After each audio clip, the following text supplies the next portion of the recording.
আমি তোমাদেরকে আজকে একটা জরুরি কথা বলবো, মন দিয়ে শুনবে। জি মা, বলুন। কি বলতে চান আমাদের?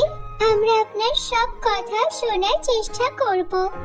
এরপরে রানী পরী বলতে শুরু করেন, শোনো, এখন আমার বয়স হয়েছে, আমি আগের মতো আর শক্তিশালী নই। ধীরে ধীরে আমার শক্তি কমে যাচ্ছে। আমি চাই আমার মৃত্যুর পর তোমরা 7 পরিবোন এই পরিরাজ্যের দেখভাল করো। হ্যাঁ মা, আপনি একদম চিন্তা করবেন না। আমরা 7 বোন মিলে আপনি পরিরাজ্যকে যেভাবে আগলে রেখেছেন, আমরা সেভাবেই আগলে রাখবো, সব সময় রক্ষা করব।